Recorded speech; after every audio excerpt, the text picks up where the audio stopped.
Conducted in different counties. Food truckers expect with the additional permits and fees going away, more trucks will soon open in the Peach State. And now, from the Forewarn Weather Center, Chief Meteorologist David Paul.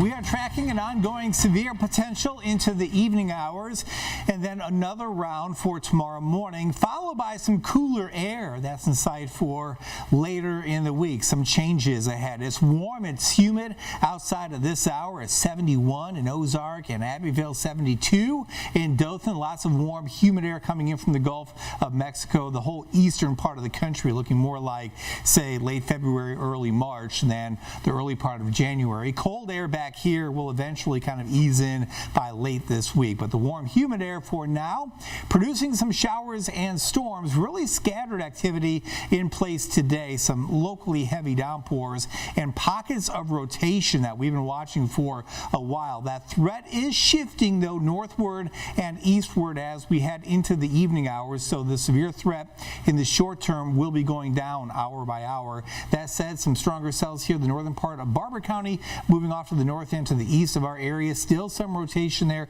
south of 82 northwest of Eufaula in Barber County. Southward towards Dothan, we had a cell earlier before 5 o'clock that was really strong as it came on in. Thankfully, that rotation did not tighten. There's been some more activity westward south of Enterprise, a cell that has been showing some signs of rotation as well. That has since weakened, which is some good news, but still some minor rotation that we will watch track up there towards Daleville, Fort Rucker in the next half hour or so. Severe chances today have been very high, especially areas north and west of us. Still the chance for some stronger storms in the short term, and then tomorrow morning another round comes in. This outlook begins at 6 tomorrow morning, so a slight risk of severe weather for us, level 2 of 5 basically for the morning hours tomorrow. Let me show you what's ahead. One batch coming on through here, lifting off to the north and to the east, so a bit of a lull as we go through the evening hours and into early tomorrow morning. These tornado watches, by the way, go until 8 o'clock this evening Central Time. The big upper level spin is here. Still more energy west of us, though, that will rotate through as we go through tomorrow. So one piece moves away, a bit of a break here overnight. There's the next round that comes in during the morning hours tomorrow. Could be 2 lines within about a 2-hour window, but generally around 8 o'clock. So say 6 to 10 in the morning, the big window that severe weather comes on through. That pulls east of us by late in the day tomorrow. Into tomorrow evening, skies begin to clear out. Tonight, these storms lifting up and out of the area. I wouldn't rule out a couple showers overnight, but the coverage looks pretty limited. Late tonight, 6 a.m., a few more showers and storms starting to reform, and one pretty good line may form somewhere in this area eastward, and these cells may be rotating with isolated tornadoes at 8 o'clock in the morning, and then there's that secondary line, Troy to Andalusia by 8 o'clock, that comes on into the heart of the Wiregrass, say around 9-10 o'clock. So if you have any morning travel plans tomorrow, even trying to get the kids to school, whether they start at 8 o'clock or 10 o'clock, there's going to be some rain and some potential severe weather in the area. By about noontime, most of the area begins to see improvement. Showers and storms areas southeast, and then certainly by later in the day tomorrow, some sunshine breaks out. Middle 70s, so another warm day, but here comes some cooler air as we go through tomorrow night. Upper 40s, lower 50s for Thursday morning at 6, and then for Thursday, a beautiful day. Sunshine, high temperatures eventually in the upper 60s to middle 60s across the area, looking pretty good on Thursday, certainly. Red flags at the coast tomorrow, 61, the water temperature at the beach. Overnight, our low at 65. Plenty of clouds, some scattered showers. Again, not a lot of rainfall overnight until late, 5, 6 in the morning. The showers and storms come back in, and kind of bumpy for a period tomorrow morning until about 10, 11 o'clock, even noontime in spots. 76 are high as we get a little sunshine to pop out for the PM hours. Another forewarned weather day for tomorrow to account for that severe threat. It will disrupt your morning plan, so be weather aware tomorrow morning. We will have a team of meteorologists here to cover it as well. Could be some significant warnings in place tomorrow morning. Thursday, Friday, sunshine, 60s, keeping it sunny on Saturday at 66. More clouds coming in Sunday into early next week, at least partly cloudy skies, and a slight chance of a shower hour, sometime late Sunday into Monday. Temperatures come back up to 70 on Sunday, easing again into the 60s for Monday and Tuesday. Low temperatures really fluctuate. There's that cooler air I mentioned. Pretty warm tonight, 69, but by the end of the week, 39 our low temperature Saturday morning. So it will cool off in a big way. But I mean, we've just been going from one extreme to the other, really the have cold been. air to the spring-like air, and of course it warms up, turns humid, and you get severe weather. Absolutely. More of that roller coaster weather that we're used to. That's it. Stay buckled up because ups and downs will continue. That's right. Yeah. Thanks, David. Well, of course, being prepared and alert is key to making sure you're safe for the severe weather. You're going to need to have multiple ways to get warnings. Do not rely solely on outdoor sirens. A weather radio is a great idea. Just make sure that you have fresh batteries in your weather radio and that it's plugged in. If you were to lose power, you'll still get warning info if anything is issued for your area. We've made it easy to program your radios at home. We've got a step-by-step video on our website, WTVY.com. Another way to stay in the know is on the free Forewarn weather app. There you'll find video updates, hourly forecasts, and a live radar. That app is free on both Apple and Android devices. After a shocking injury, what caused Buffalo Bills player Damar Hamlin to collapse on the field? The reason and words from his friends when we return. But first, a check on traffic. Out on Dothan's west side, roads are wet, so if you're headed out and about, you're urged to be extra cautious. Stay with us. We're back in a moment.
Buffalo Bills safety Damar Hamlin is in critical condition after collapsing on the field during a game against the Cincinnati Bengals last night. Isabel Rosales has the latest from Cincinnati.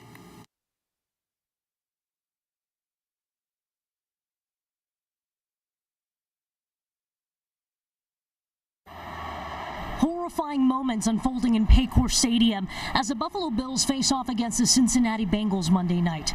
Bills safety, 24-year-old Damar Hamlin, suffering cardiac arrest and collapsing moments after getting up from an open field tackle on Bengals wide receiver T. Higgins. Emotions running high as his fellow players, fans, and millions of people watch on at home as CPR was administered. Then cheers cutting through the fear on the field after Hamlin's heartbeat is restored and he's rushed to the hospital. As players, injuries are always our deepest fear. We glamorize this sport simply because of the financial stability that it can provide for our families. But often, we tend to try to remove any of those thoughts the moment we hit the field, that injuries are real and that they exist in this sport. The NFL postponed the game, saying next steps will come at an appropriate time. I've never seen anything like it since I've been playing. So immediately, my player hat went on. And how do you resume play after you've seen such a traumatic event occur in front of you real time? He has a strong family. I mean, he has the ideal support system. They're optimistic. Damar is someone that you would trust and believe to come out on top of anything that he is faced with.